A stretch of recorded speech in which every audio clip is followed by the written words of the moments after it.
Ajay Bhai, as they say in my Prime Minister's land, thank you very much, all of you, for coming to this event.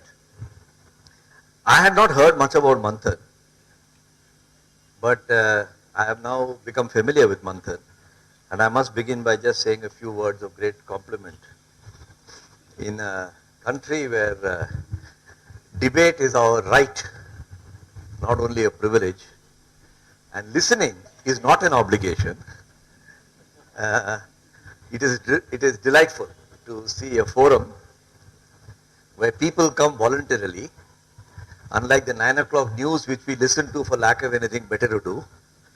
When you hear debate without listening, here there will be debate with listening. So it's a great honor for me to be here on the occasion of my fifth book. I'm also delighted that you started with the national anthem. I don't know how many of us realize there's only one person in the whole world who has written the national anthem of 3 countries. You know who it is? Sorry? Right.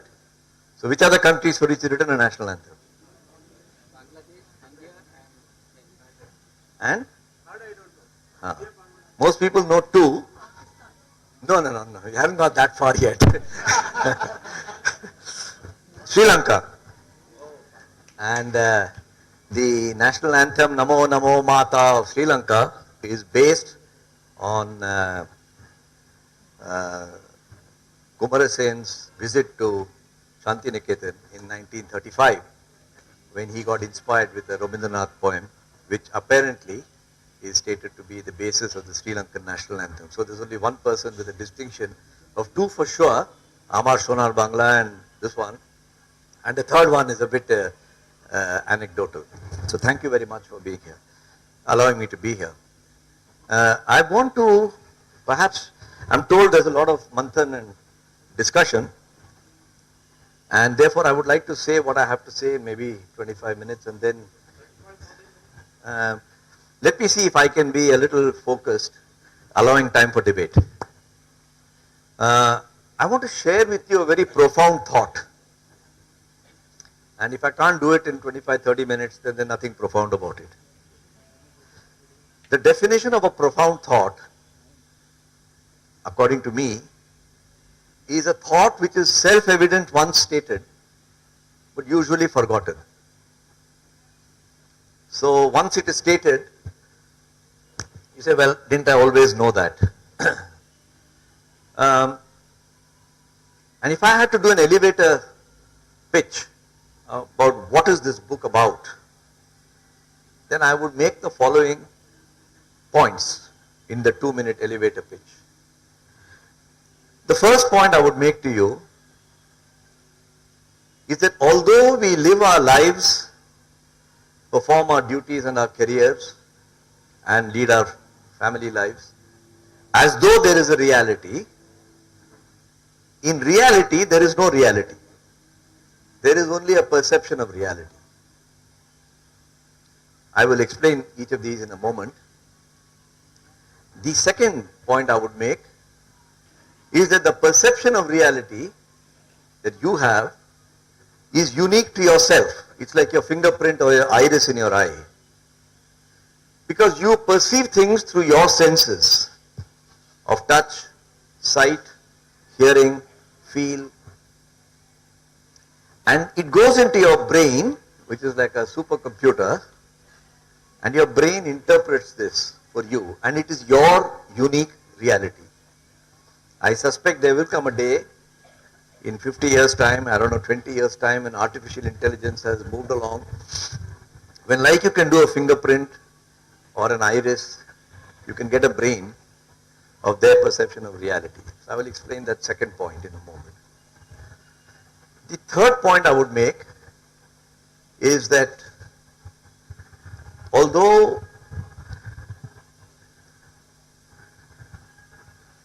we lead our lives wanting to have success, really what we should be looking for is fulfillment. And there's a distinction between success and fulfillment. If there was no difference between the two, then all successful people will feel fulfilled. And we know that the world's richest men Because the world expects successful people to be rich, would be fulfilled, and all fulfilled people would be successful. But that's not the case. And the last point I would make in my elevator pitch would be that there's a lot of stress in life, in young people, in careers, and there is a fashionable expression called work-life balance. Actually, I don't believe in work-life balance. Work and life have both got to be maximized. There's no question of balancing them. I will explain each of these points in a moment. Let me start a reverse way, since that will be easier for me to remember. Why do I say that there is no thing called work-life balance? It's all about work-life maximization. I use the word work to mean career, work, acquiring car, house, as the Punjabis would say, gadi, shadi, etc. And I use the word family, work-life balance, life, family, to mean relationships. I don't use the word family in the strict sense of husband, wife and children. Your old college friends, school friends, your work cohorts, these are all I call relationships. And I have likened our journey in life to a person who's got two eyes. One is the eye of work and one is the eye of relationship. And just like when you go to an optician, you don't expect him to do left eye, right eye balance. You expect him to test your eyes and maximize both eyes. You should lead your life maximizing both work and relationships.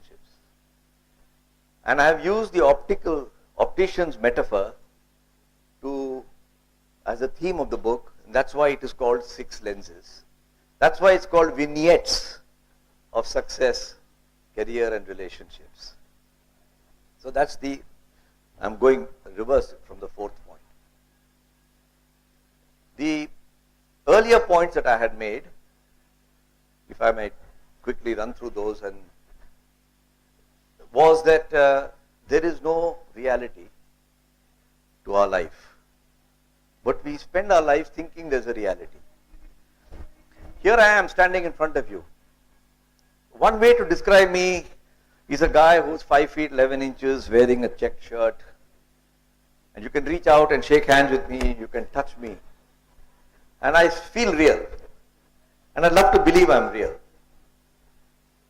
But the truth of the matter is that 90% of me is water.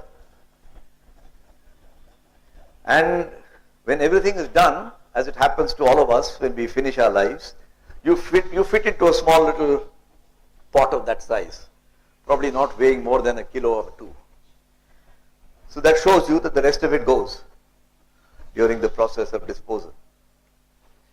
If you're a student of physics, and all of us have studied physics at some stage in our lives, and we remember it vaguely, we have a reductionist approach. When you see an object, you try to see what is inside the object. So you see, what is this? And you say it's 90% water. So what is water? H2O. So what is H2O? And the rest of it is bones and calcium and so on. Then you go into that, you'll find there's a molecule. Within the molecule, there's an atom. Within the atom, there are electrons and protons. Within the electron and proton, there are quarks. And there is something below the quark, which they are about to find out, and you might have read in the newspaper about the gravity waves, the Higgs boson. Science still hasn't gone beyond quark. And if you ask a physicist, he'll say he's just a zillion quarks. Not quacks, quarks. Q-U-A-R-K-S, just to get the record straight. So I am a zillion quarks. I am not what I look like. If you ask a biologist, he will say this fellow's got human DNA to the extent of 1 trillion cells, but he's got 10 trillion cells of bacteria. All of us human beings, we think we are human, but any doctor will tell you, or a microbiologist, that you've got 10 times as many bacteria. So are you bacteria or are you human? I encourage you tomorrow morning, I'm not trying to promote the sales of bananas in Hyderabad, but please do what I call the Gopal banana test. do buy a banana on your way home, if you don't keep bananas in. Open the banana and eat half of the banana normally, as you would eat it. And then wash your mouth, rinse your mouth, and then close your nose so that you can't breathe. Pinch it completely. And eat the other half. See the difference in the taste of the banana. And ask yourself, the banana is the same. Why does this banana taste different for the first half and the second half? You think I'm wearing a blue trouser, but this is not blue. You know that it is absorbing every other color of the rainbow and throwing blue back at you. So this is not a blue trouser. And if the three cones in your eyes are not functioning well, as it happens to people who are colorblind, this could look green or red to you. So what's the reality? I am not real. My trouser color is not real. My banana is not real. My body with this bacteria, I'm not human. And yet you all think I'm a real person.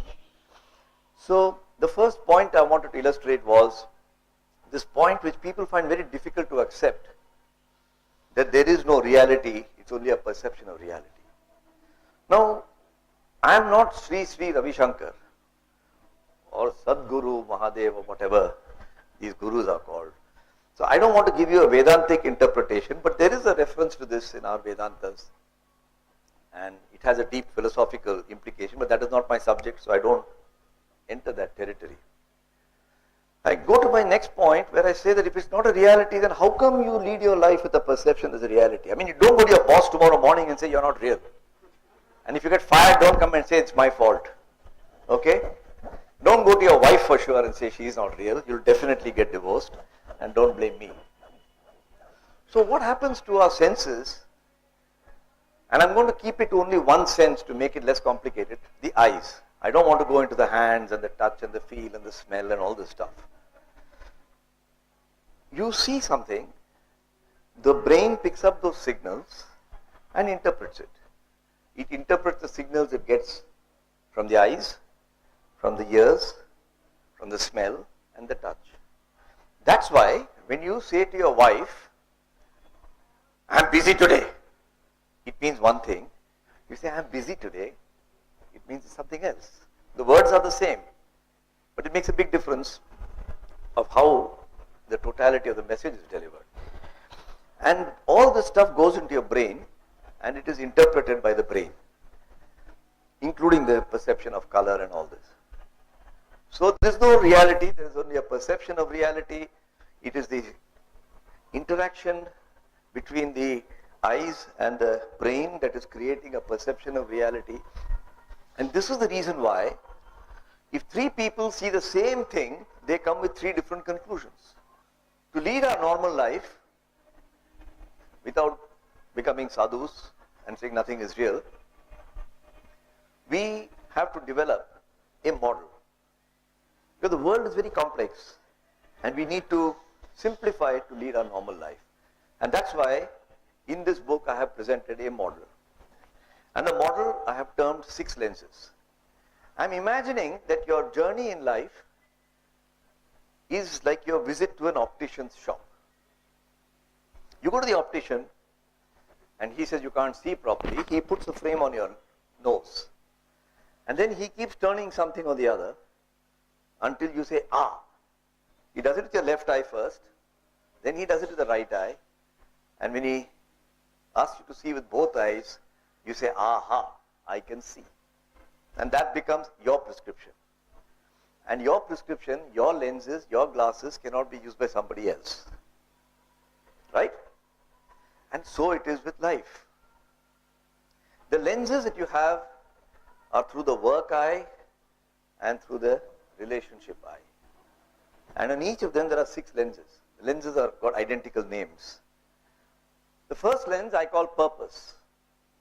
And there's a whole chapter on purpose in the book. And purpose is about who are you? Why do you want to do what you want to do in life? Everybody in life has a purpose. We may or may not be conscious of it. So the first lens is purpose. The second lens is authenticity.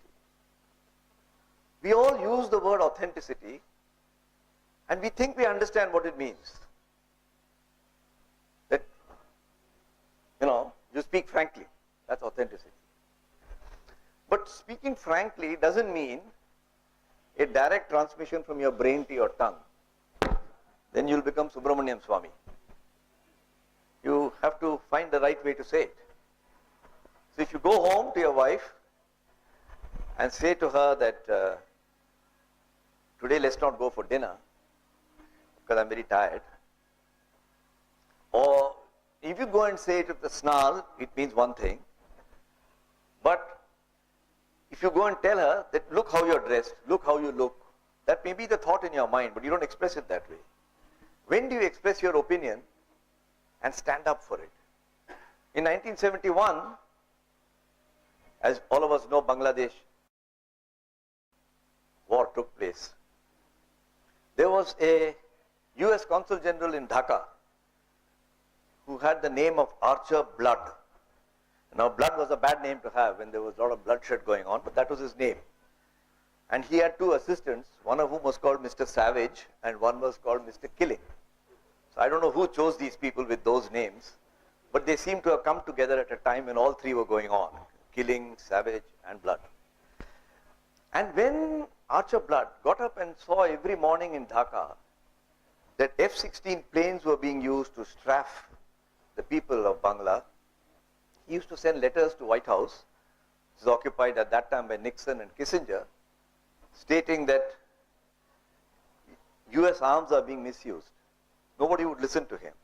Finally, one day he witnessed such a heavy carnage that he sent a telegram, which has become famously called the Blood Telegram, and a book by that name has been published last year, in which he said that if this carries on, then I don't think I can hold up the principles of the United States as an international member of the international community.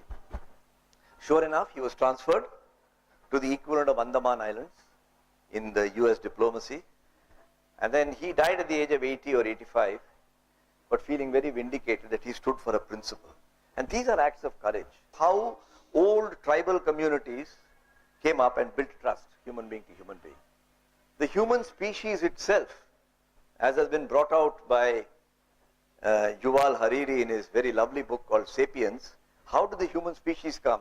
Human beings are the only species. There are 8.4 million species in this world. The only species that can create trust amongst each other are the humans. You put 20,000 chimpanzees into the Wembley Stadium, they'll fight like hell. You put 20,000 human beings, they may start to fight, but very soon they will find ways to collaborate and cooperate. Luck is a factor. Most of us don't want to admit it because it's considered soft, weak. And we believe in bad luck more than good luck. You see a tennis player, when he hits a down the line shot, it hits the tape of the net, he say, oh, bad luck. But if it goes over the net, terrific, nobody will say good luck. When Sania Mirza, a resident, not Sania Mirza, Saina Nehwal, who's also a resident of Hyderabad, isn't she? Went and was holding alive the hopes of a bronze medal in the 2012 Olympics. She was playing this Chinese girl called Wang. She lost the first game, but at the end of the first game, Miss Wang fell at an angle on her foot and sprained her foot. And when she came back to the second game, she could not continue. And Sania won the match, and therefore she got a bronze medal. Now, if you said it's good luck for Sania, people say that's very unfair. But if you said bad luck for the other girl, you say, yeah, that's okay. So bad luck and good luck are two sides of the same coin. One person's bad luck becomes the other person's good luck. And so luck is a chapter and that is the reason why many people do believe in luck. If my daughter's getting married, I'll say, I don't believe in all this stuff. But my mother-in-law insists that I should follow. But if she says, it's better not to get married on the 10th of October, make it 20th of October, I will take it rather seriously, since it's to do with my daughter. So we all believe in luck and superstition in some way. That when we are born like a smooth shelled capsule, a very finely chiseled capsule, The size, shape, and the color of the capsule is determined by your DNA and your genetics. You don't choose your parents. So whether it's black or white or grey, round or oval or square, that's determined. Once this comes out, every experience in life is like a hit on the smooth surface. And that is why each of us develops his own shape. Just like the iris of your eye and the fingerprint of your finger. And our journey of life is, if you can imagine that the sky above has 7 billion jigsaw holes, and there are 7 billion jigsaws looking for a place to snugly fit into. And there's a place for everybody in the world. That's our journey of life. And so I spend my life looking for a shape which fits a hole that fits my shape. And in the French have a nice expression for it, where they say that ultimately you will find your place. Vous allez trouver votre place. Our journey in life is about finding that shape and finding our place. Therefore, the book is not prescriptive. It doesn't give you a quick hamburger version. Do 1, 2, 3, you'll be okay. It's a book that is intended to create manthan. Exactly what your club or association is trying to do. Because it must make you think, what is life all about? And you have to find your unique source of fulfillment or success depending on which you've chosen. And that's the message of the book. I promise to finish in 30 minutes I have. And I don't know how the thing works. You'll conduct it? Inside Out goes into the brain of an 11-year-old child and analyzes her emotions about how she's coping with what she is seeing. I don't get any commission on the sale of tickets, but if you get a chance to see it, do see it. And this is based on the seminal work done by 2 Stanford psychologists who wrote what you just said. That the names for those who are academically inclined is Dacher Keltner and Paul Ekman. They said there are 6 emotions that control and guide our lives. Anger, disgust, fear, sadness, joy, and surprise. And they said, contrary to the feeling that you must suppress your emotions, they said it's emotions that create our rationality. Now this is a very interesting twist. Normally we try to tell our children, don't get emotional. In any office discussion we say, don't get emotional. The emotion determines your rationality. And therefore, if I don't like the idea of beef, I'm just taking a contemporary controversy, whatever you tell me about beef or GMO, these are all things that create a lot of angst in people, organic foods. My rationality completely changes compared to the other person. So emotion is another way to slice it. More than 6 is definitely an option. Some people they say 7 eyes, some people they say so many things, You have touched about differently 7 eyes. Some people they champion character, honesty, attitude, motivation, optimistic, and never perseverance, never say no. But one thing I would like to ask, you have touched about luck.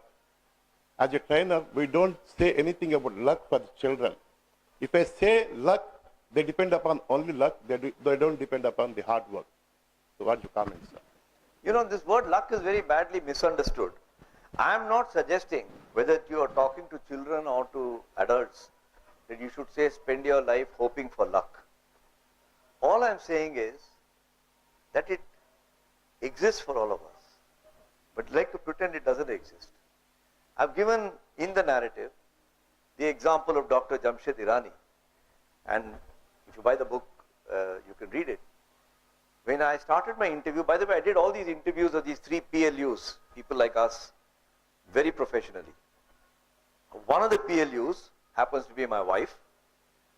I think she had a very interesting story with regard to the trust factor. The other PLU is Nihal Kaviratne, who was a colleague of mine. So these are people I knew well. And by the way, the interviews lasted 6 hours. They were done very professionally. I've got the recording, I transcribed it, I edited it, and I got to know my wife better than the previous many years. But coming back to Dr. Irani and luck, I asked him, do you believe in luck? And he says, no. It's all about hard work, the good Protestant ethic. I said, okay, now tell me the bayan of your life. And I've written about it. And in the bayan, the following came out. And I'm plucking them out. That when he was a PhD student in UK, he got a letter out of the blue from the Tata Scholarship Department that J.R.D. Tata has underlined his name and said, this young man is studying metallurgy, he could be useful for Tisco. Please try to attract him to come to Tata. So he got noticed by J.R.D., which was a big deal in the early 60s. Second, he came and joined Tisco and he didn't like the work that was given to him. He kept a lien on his job in Sheffield. And so after 8 or 9 months, he went to his bosses and said, I'm going back. And they said, okay, go back. And then, unexpectedly, J.R.D. Tata arrived in Jamshedpur. And he saw a lot of young people's heads bobbing. He said, aren't you Jimmy Irani? How are you doing? He said, sir, I'm not happy, I'm going back. He said, oh, is that right? He doesn't know what happened inside. But the next day, his bosses called him and said, what does it take for us to make you happy? He said, I want to work in the blast furnace. He said, most people don't want to go to the blast furnace. We'll put you in the blast furnace. And his career went like that. And finally, he was very, very passionate about restructuring Tata Steel Jamshedpur with sustainable technologies, reducing manpower. And the price control, the regime that existed in the 80s never allowed it. He was then tapped to be the chairman of SAIL. J.R.D. again intervened in his life and said, you must have your head examined if you want to leave Tata Steel and go to SAIL. So while he started examining his own head, Manmohan Singh liberalized the economy. They had nothing to do with Jamshed Irani. But for the first time in 70 years, an Indian, the managing director of Tata Steel could generate enough cash to modernize his factory. In the next 9 years, he did a stupendous job, which has been written about. So I asked him, is this luck? Did you earn it? Because there's a distinction between earned luck and unearned luck. When luck is unearned, I call it luck. When it's earned, you don't want to call it luck, that's fine. In my view, whoever is in government, and I'm not a government person, but what Nelson Mandela did in South Africa, when South Africa broke away from apartheid, and people thought, I was in South Africa 2 years before that happened, and people said there's going to be bloodshed. The streets of Johannesburg are going to be red. That was the story I was hearing. And what happened after that is now into a movie and a fantastic book. Because what Nelson Mandela did was, he said, I am appointing a truth commission under Desmond Tutu. Desmond Tutu said, bhai jhagda jo hona hai ho gaya hai. Abhi sab saath aake mil ke aage chalo. Let's not go after a witch hunt. And it saved South Africa. So, the nature of our politics and economic policy making now requires such a statesman. And I hope somebody, whoever that person is, will come. I would like to know your view on the modern day capitalism, the chase of careers, the way people are chasing the careers, right? You have worked only in 2 companies all through your career, 50 years or so. So how do you see the modern day world heading? And what is your advice to the young people here? I don't know if I can advise young people, but you're right. I have been very lucky. I count my luck. I have only one wife. I worked in 2 companies. I have 3 children. I have 4 grandchildren. I've written 5 books, and now you have 6 lenses. So, as the Punjabis would say, "Hor ki chaida." I don't think it's wrong to say you should not chase a career. There's a time for everything in life. I've also chased a career. I have also been selfish. I have also not thought about 6 lenses. I thought of only 1 lens, which is myself. So let's not make a travesty of that. Age has its privileges, but later age requires wisdom. And that's the simple point. I don't think, yes, capitalism has its weaknesses, socialism has its weaknesses. That's a completely different subject. But let young people be young. Let's celebrate their youth. It's wonderful. And I think if elder citizens would look at life through the lenses of the younger people, we'll have a much better younger generation. But if we spend our time saying, "Aajkal ke bacche aise hain," then ऐसे ही बनेंगे. I have so far found there are 4 things that leaders lack. One is to understand when the limits of analysis are come over and they have to rely on intuition. That's why I wrote that book, The Case of the Bonsai Manager. Like if you use analysis to decide who to marry, God save your marriage. You have to use your intuition and live your life and keep your marriage that way. The second thing I realized, on which I wrote my second book, When the Penny Drops, is that at certain stage in your career, your awareness of yourself has to slightly exceed your awareness of your environment. Most of the management books will tell you must be aware of what's happening in the world and the economic policy and so on. But you forget that the repository of your ego and etc. is yourself. So that's what caused me to write the second book. The third insight I got, which caused me to write my third book, is that as you climb in the leadership ladder, you have to understand that at some stage in that journey, your sense of obligation has to exceed your sense of privilege. And that's why I wrote the third book. And the fourth book I found is, everybody has a point of view. How can you learn to accept this? And that's why I wrote my fourth book. So that's a limited point. I don't think I want to make any great intellectual connections other than that.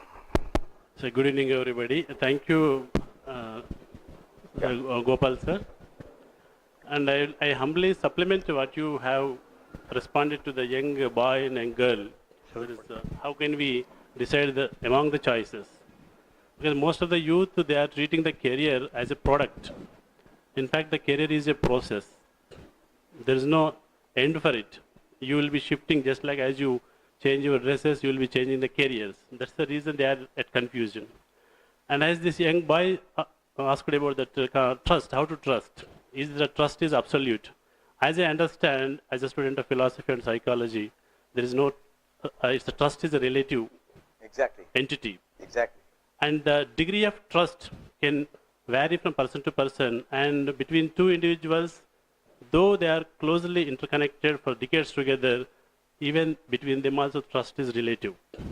And as Aurobindo quoted several times that human brain is having some constraints.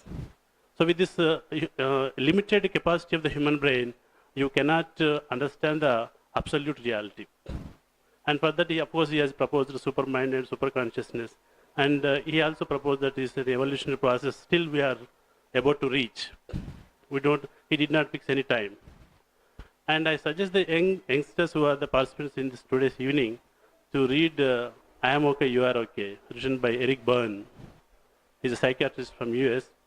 And as you say that these lenses are having different focal lengths for different people. What the focal length you are, you said that your wife is not having the same focal length. And the what you call amicability or the acceptance is maybe because of your living togetherness. Yeah, quickly finish. And that's the reason, if anybody wants to know why these are the differences, and I suggest you to go through the I Am Okay, You Are Okay book, written by Eric Berne, so that how we develop our limitations and how we develop our possibilities and opportunities. Thank you. Thank you. Thank you for your contribution. One small word of advice. I think your hair looks black, so I'm allowed to give you a little advice. Don't go home and tell your wife that your focal length is different from mine. She'll say, you have your eyes tested, I'm okay. And then don't blame me. Thank you.